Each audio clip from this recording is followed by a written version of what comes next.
Hello, friends. Welcome to episode 112 of the Fierce Calling podcast. I'm your host, Doris Swift, and I want to thank you for joining me and warmly welcome you to the show today. And we're talking about generational dysfunction and trauma today. And how does past generational dysfunction impact future generations? Well, it can inform who someone becomes, what they believe about themselves and others, and even God. But here is the good news that we're talking about today. DNA is not our destiny, and breaking free from generational dysfunction and trauma is possible because God redeemed us and our broken stories. And we don't have to wear any false labels because we are sons and daughters of the King. Amen?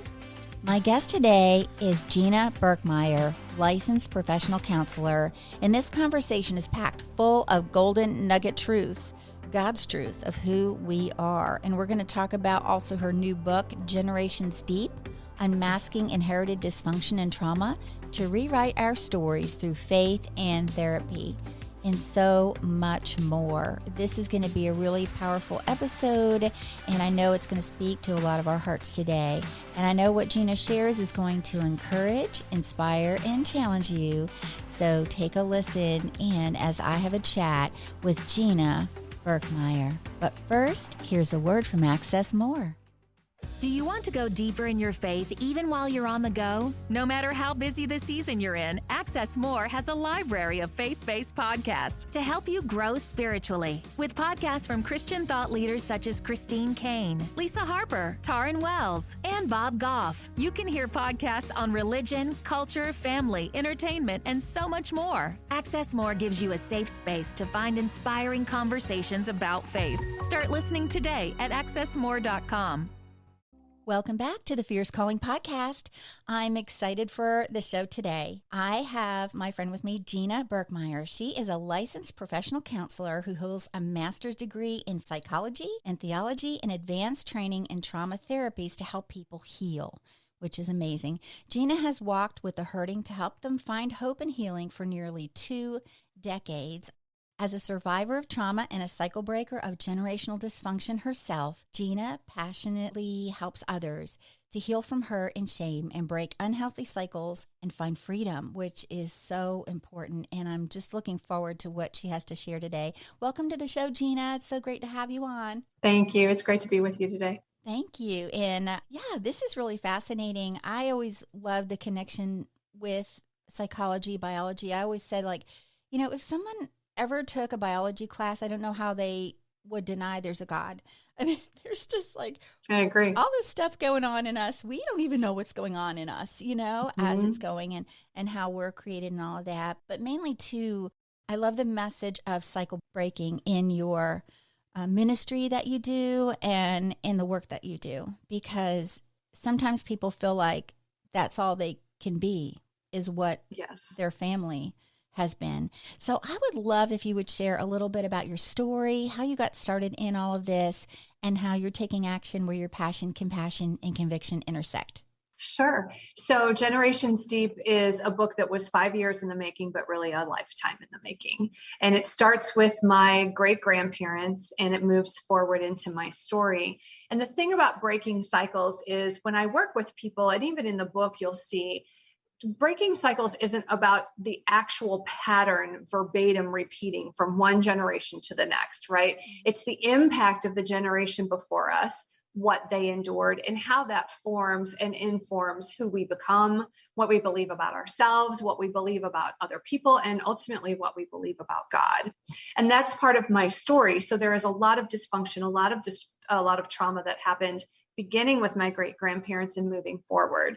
But part of unpacking my story was unpacking their story and understanding some of the things, they didn't become the way they were in a bubble, right? They had things that happened to them that created the way that they then responded to their children and their children's children, and on and on and on. And so in the book, I take the reader through that, but the other piece that I ask the reader to do is examine their own story as they're going through mine. because I think that it's great to read somebody else's story, but the point of reading the story is that God will take us through that to give us our own aha moments. And I didn't want people to lose that, so that they could see in my story where they might see something reflected in their own story or in the story of the generations that came before them. And once God begins to reveal all of that, and you see how some of those things have impacted one generation to the next, and you know that you want to do something differently, that's how you can begin to sort of deconstruct those things and unlearn some of the patterns and behaviors that you learned in order to stay safe and to cope in the environment that you were raised in. That is really powerful. And I love how you were talking about, as you read through the book, as the reader reads through the book, that it's your heart that they would discover aha moments in their own lives. And yes. I'm sure as, people do that, they will start to see things come to light and go, oh, okay, that's what that's about. Or, maybe give them the courage to search and go backward, because sometimes it's like scary, right? To try to delve into the brokenness of the history of your family. That's very true. There's this toxic phrase that says no speaking ill of the dead. And I think that that's really toxic, because what it says is not that we want to vilify anyone, but it doesn't give us permission to hold all of the truths in tension with each other. So maybe there were these really great things and these really beautiful memories, and we should pay homage to those. We should hold on to those. And yet there may be these things that were very painful and harmful and hurtful. And we don't want to invalidate that, because if we ignore that or push that to the side, what we're really doing is invalidating ourselves. And when we do that, we take away our permission to heal. We take away our permission to even acknowledge that there's something we need to heal from. So being able to look at all of that is really important. In my own story, if we go back, we will see abandonment and fatherlessness and motherlessness. We will see addiction, verbal, mental, emotional abuse, all of those things that came from one generation to the next, personality disorders that manifested as a result of trauma, children born out of wedlock. I mean, it's all in there.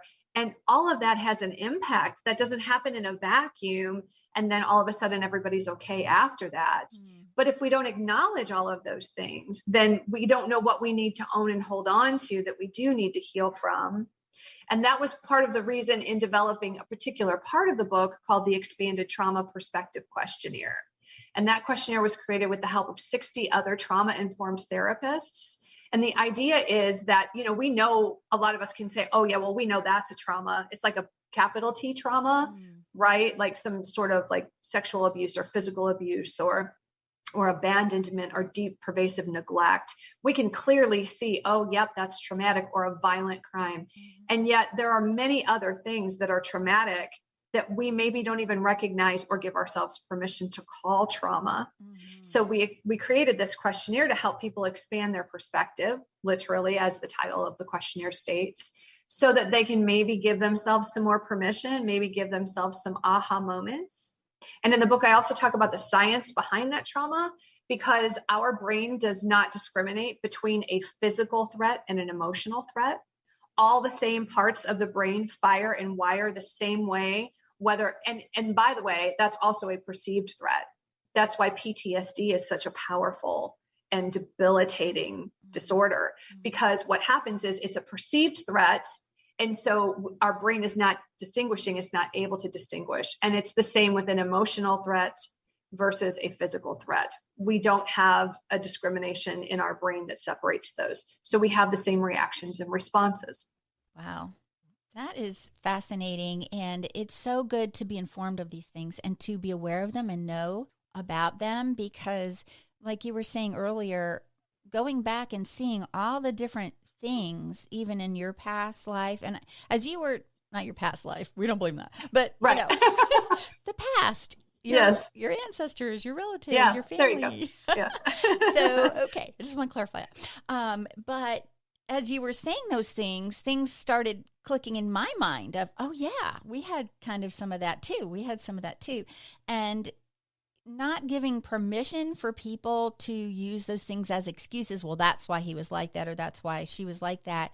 But it's good to understand why and where that came from, because it is personal to us, really. Sometimes we don't connect that it's personal, and it is. And I love how you were talking about, I mean, I don't love the fact that this is true, but the fact that you reveal to people that emotional threat is the same in our mind as physical threat, because sometimes people just discount when people are verbally abused and think, well, he didn't hit you, or she didn't, do this or that, right? Do you find that a lot, Gina? Absolutely. Absolutely. What I will tell my clients is I take them through that message of how our brain processes the trauma. And I use that term loosely because the truth is, in God's infinite wisdom, he did not give us a trauma box. So there really isn't somewhere in our brain where we store the trauma. That's why we need trauma-informed therapists who work from a redemptive worldview that understand God has wired us in such a way that the trauma is not meant to be part of our story. It does not get its own little file cabinet in the brain. And so, but because of that, it can bounce around. It can bounce around in our emotions, even manifest in our body.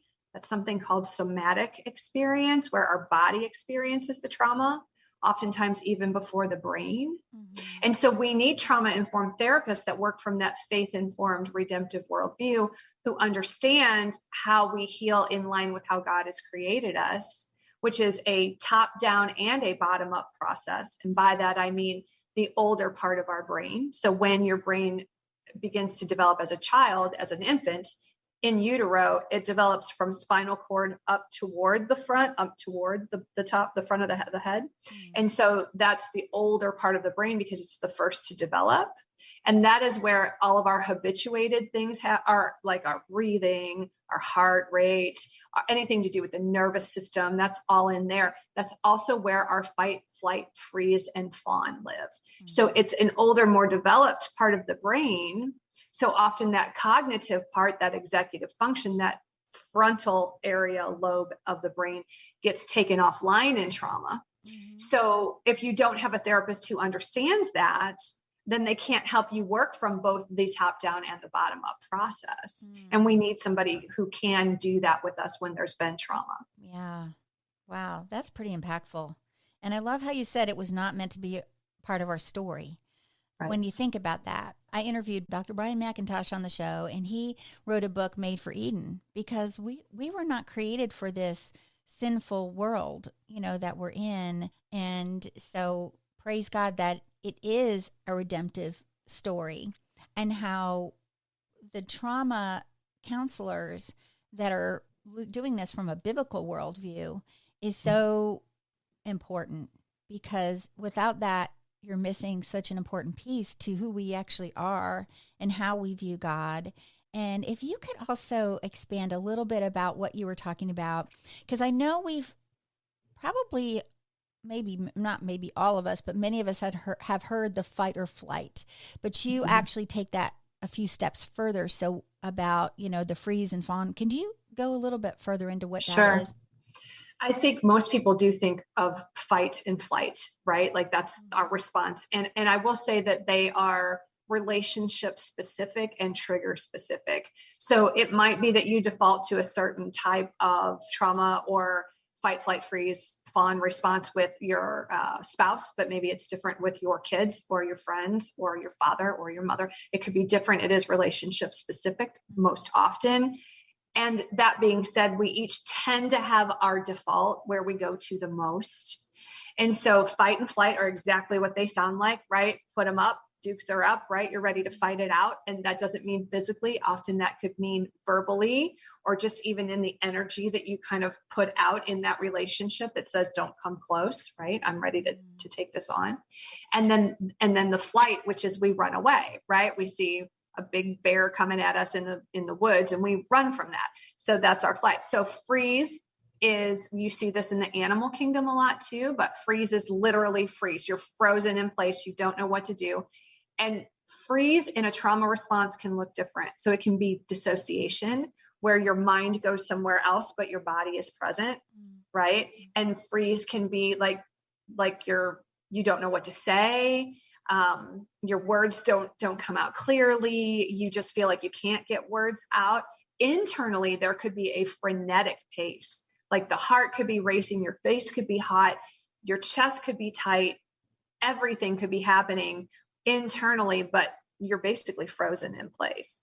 And then fawn falls after the term, we fawn over someone, right? So in order to downplay the threat, we're going to acquiesce to whatever request is in front of us. We're going to try and placate the person that we feel threatened by.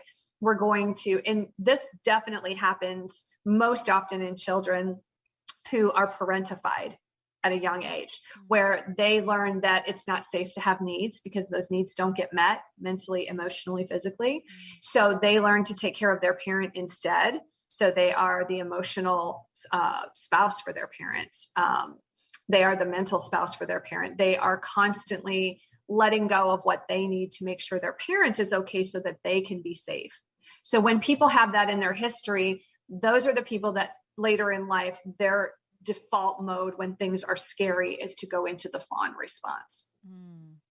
Wow, I love how you unpacked all of those different things. And the latter one that you talked about, the fawn response, is that I guess when children are subject to parents with addictions or other things that they do to cope, which leaves them dysfunctional and they can't function. So the child becomes the parent, like you were kind of saying that, and kids are robbed of their childhood. They can't be children. So that's a huge part of my story, was caring for the people who were supposed to care for me. And so, but ironically, I did not develop a huge fawn response. Mine was much more fight.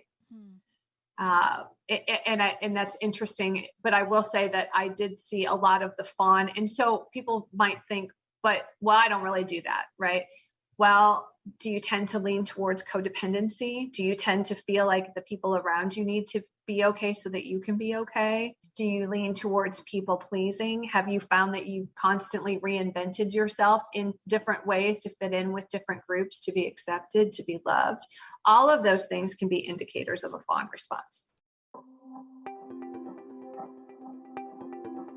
Thank you for listening to this episode that is part of the Spark Media Network that can now be heard on the Edify app.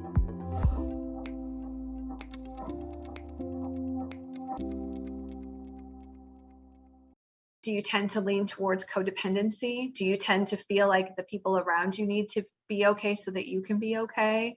Do you lean towards people pleasing? Have you found that you've constantly reinvented yourself in different ways to fit in with different groups, to be accepted, to be loved?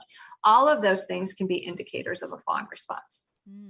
Wow, that is an eye-opener right there, because some people might not realize that that's what that is. And it's so important to put a name to things, right, Gina? Yes, absolutely. To name things like that. So, and it's really fascinating how you combine all of the faith in God with psychology and biology, and also with epigenetics.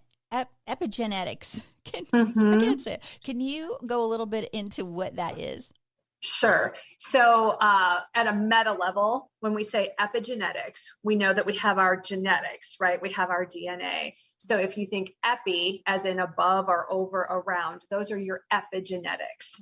And so epigenetics are basically the things that influence our genes, right? It's the switch that turns it on and off, right? So if your DNA, pardon the crude analogy, but if the DNA is what loads the gun, epigenetics pulls the trigger, or doesn't, or locks the safety, so to speak, right? So epigenetics is really important to understand, and there are a ton of influencers for our epigenetics. It's environmental, stress-related, relationally related, nutritionally related, spiritually related. There are so many. It's hormonally related. I mean, epigenetics as a meta, there are a lot of different things that influence our epigenetics.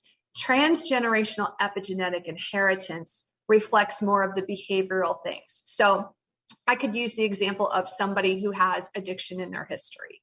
This is another reason why it's important to understand our history. So say a person has a big history of addiction in the family, but maybe the parents it didn't manifest in substance abuse. Maybe it manifested in a more covert way, like a workaholic, right? Or very rigid in their behaviors or things like that. And so you have the child now 12 years old, which is a very 12, 13, 14, that is a very formative developmental window. So say that child is in an environment where things are stressful and they get invited to a party and they're offered alcohol. And they decide that they are going to partake in the alcohol. Now, because they are predisposed genetically to an addiction and in a formative time of life connected to emotional stress, they are introduced to using alcohol. They can flip the switch of those genetics that are related to addiction, and that can actually cause a greater likelihood that kiddo is then going to have challenges with substance abuse or alcohol. So really thinking about epigenetics when I talk about the generational patterns, there's two kinds, right? There's the overt kind where we clearly know that this is passed from one generation to the next. Then there are the influencers or the epigenetic influencers that maybe we have a higher stress response because of how we were raised. That was an epigenetic influence in our environment. And maybe that came from grandma being super stressful because of her history and her story. So epigenetics is really all about what influences us at another level beyond our DNA. What's beautiful about that is that we used to think that DNA was our destiny, right? Which is really antithetical to scripture. I mean, we can go straight to Romans 12, right? And we know that it talks about a transformation. Other places in the Bible talk about transformation. But really thinking that DNA was our destiny, that was antithetical to that, right? But now we know that's not true. It's not DNA. DNA is not our destiny. And our epigenetics can be influenced throughout the entire course of our lifespan. So that whole thing about it's never too late, it really is never too late, because that epigenetic influence, we have power to change what is influencing us and then write a different story that we can pass down to the generations after us. That is really going to encourage someone today, because it's easy to just fall into that lie that, this is my life, this is how I'm going to be, but it's not who God says that you are, and that He brings on the transformation. And it is with, God's redemptive power and what Jesus did for us on the cross and His resurrection, that we have that hope, that we don't have to have a label put on us just because someone in our past had a label on them. We can tear those labels off and change the trajectory of future generations in our life, right, Gina? Yes. And I think that's so important. I'm glad you brought up the labeling. It's really important when I work with clients who are struggling in a pattern that is repeated from generation to generation. We take out the I am statements, right? That's really important to recondition those I am statements. I am an addict. I am a victim of fill in the blank. I am the product of this. No, that's not what you are. That's what has happened to you. You are first and foremost a son or daughter of the King. That's your identity. And then from there, and you might not feel it, and that's okay. But then from there, let's take a look at what are the things that you need to help you heal so that you can accept that truth. And sometimes that is where we need that trauma therapy, where we do need somebody who really understands the evidence-based practices that help us heal holistically, because we're not just spiritual beings, right? We are physical beings. We're emotional beings. We're mental beings. That's all of those are aspects of us. That's how God has wired and created us in His image. And so somebody who really understands how all of those pieces work together to heal, to help us accept that identity in Christ is important. So good.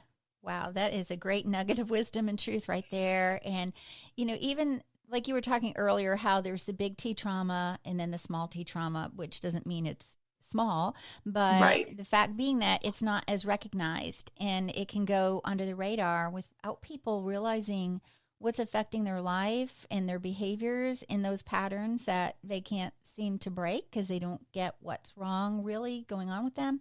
And so, I think that's really important that people can realize this happened to me and it's not okay. And it could even be something, right? Like we go right to the abuse type of situation, but it could be something as traumatic as being let go from a job that you've had for, 30 years, or, it could be something like that where you've allowed basically your DNA get wrapped up in that, what you did instead of who you are. Gets confusing, right, Gina? How do you take care of that when someone comes to see you about that?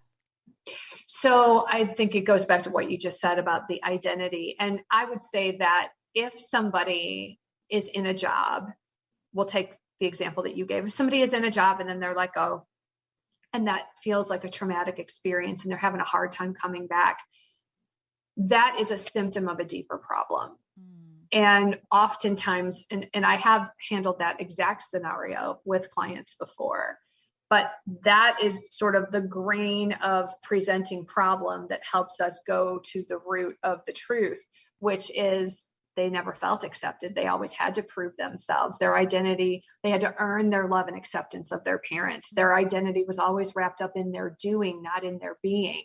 And so I would say if you've had something like that and it has thrown you off significantly, that's the space where you're going to want to get some help to do that deeper work. That makes so much sense. And I love how you were talking about how you can take what's on the surface and then take it down to the root to see what's really under all of that, because it's probably not that, in and Right. of itself. It's like some things that maybe we've believed about ourselves that weren't true, or things we've believed about God that aren't true. The acceptance and, people pleasing and all of that. I know so many of us can relate to having struggled with those things in the past. So I just think it's amazing. So, the book, how did that come about that you felt led to write this book? Well, it's sort of, I'm a firm believer that whatever we go through, if we let him, God will redeem it, and then he will multiply the redemption if we'll use it to help others. And that's really what the book was about. It was, as I said, 5 years in the making, but it was the culmination of, and first of all, let me just say clearly, lest you think that I'm saying I have arrived. None of us have arrived on this side of heaven. It is a journey. And if you have things that you need to heal from, healing is, there's always another step you can take. Not in an exhaustive way, but more you get to the point where it's like you're invited, you're excited about that next step. And this was kind of a next step for me. As I said, I've been doing this work for quite some time, started as a pastoral counselor, realized that I needed to get a little bit more education under my belt to really help people with deeper wounds and traumas, and then went on to pursue my master's degrees. And so I think it's important to realize the levels of what we have to go through to help other people. We cannot help others until we've done our own work. We don't have anything to offer if we haven't done our own work. So it was really that culmination of my story and my professional career and journey, and those two things coming together. And the more I did this work with my clients in the room, the more I realized, gosh, there's a lot of people that I can't reach because I can't sit with everyone. And I just really felt that God was moving me toward writing this book. And it was quite a while in the making. There were some stops and starts. I think I had some arguments with God about what it was that I was going to write. I think in the beginning, I thought, well, I could do vignettes of my story. I don't have to do the whole story. And it just was not the book it was supposed to be without that. So I wasted a lot of time, I think, wrestling with God. But again, there was a lot of healing and growth that came from that. And then putting it together in such a way that people can see the story of my ancestors, see my story, the good, the bad, the ugly, lots and lots of the ugly, and give themselves permission to put shame on a shelf. That has no place here. And really be able to say, okay, I hear what she's saying. I see what she has shared. Now I'm going to let her vulnerability invite my vulnerability, and I'm going to put my story out there. So it really was a way for me to not just help the people that sat in a room with me, but to be able to help people on a more global basis. And from there, we have some things coming this year. There's a workbook that's coming so people can expand how they're writing their answers along with some other things that can help them on their journey in the workbook. And then we're going to be launching a curriculum based on the book as well. That's awesome to be able to expand on what God gave you to write. And then now people can delve even deeper and find healing and hope through what he has you doing in the workbook part of it, for people to really work through it. And this is just so amazing. I love the whole thing that God is bringing out, and just over again, how our stories can be redeemed and used to help other people because we can relate and see, hey, this is not my story. It doesn't have to be my story. And God can transform my life. And, to seek help and seek good, wise counsel from, someone who is a godly therapist, someone who is a godly mentor, someone that you can really trust your story to. And I love how you share your story, how God had you to share all of your story, not just the little pieces of it, so people could really connect the dots in their own stories. And I think that is amazing to bring that healing that's so important, because we need healthy disciples to be able to share the truth of God's word. And if, especially if, because women primarily listen to the show, and they are feeling that because of where they've been, what they've done, or what's been done to them, that they can't be used by God or they can't serve him. And that's the heart of Fierce Calling, to have, people share their stories, like your story, like you're sharing that and you writing this book, so that people can see that there is hope to be overcomers by the blood of the Lamb and the word of their testimony, and how Jesus can transform them. So thank you, Gina. I love that so much. And was there anything else that you wanted to leave the listener with? And then I'll ask you to share how they can connect with you. So I would say to anybody who's listening and sort of feeling that disqualified thing, that's a lie of the enemy. And please don't believe it, because the things that you think have disqualified you are the very things that qualify you in your specific special story that is going to speak to someone out there. You never know. That's why the healing journey is so important, because you never know whose life you're going to help save by sharing it. So take the journey. Don't be afraid. Shame, fear, those are all things that the enemy uses to isolate, to keep us small, to keep us quiet. God has such a big plan for you. And I don't mean big as in maybe it's not a global platform, but it's big because you have a story to share that's going to impact the world. And never underestimate the power of a ripple effect. One person that can heal can help heal so many other people. Never underestimate that power. Wow. Well, that is going to be one of my favorite quotes that I put in the show notes. There's been a lot of those, so I'll pull some out, but that one is really good. So I think we need to really chew on that for a bit. So thank you so much. This has been amazing, and I've really enjoyed having you on, and this is just like such a powerful conversation, and what you brought out and unpacked for us today. And I would love if you would share how the listener can connect with you and find your book. Sure. So just about anywhere they can find the book. Of course, the easiest is Amazon, but they could probably find it anywhere. The full title of the book is Generations Deep: Unmasking Inherited Dysfunction and Trauma to Rewrite Our Stories Through Faith and Therapy. And they can find me and the book at generationsdeep.com. Nice. Okay. And I'll have that in the show notes as well, so people can reach out and find you. And this is just amazing. And I would love to have you on again sometime, maybe after the workbooks and all of that kind of stuff comes out, and we can talk more about it. Sounds great.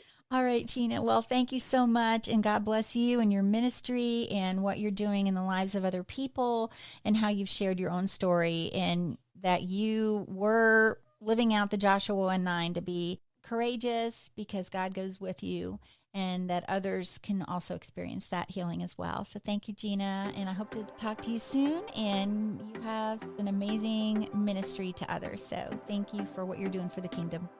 Thanks, Doris.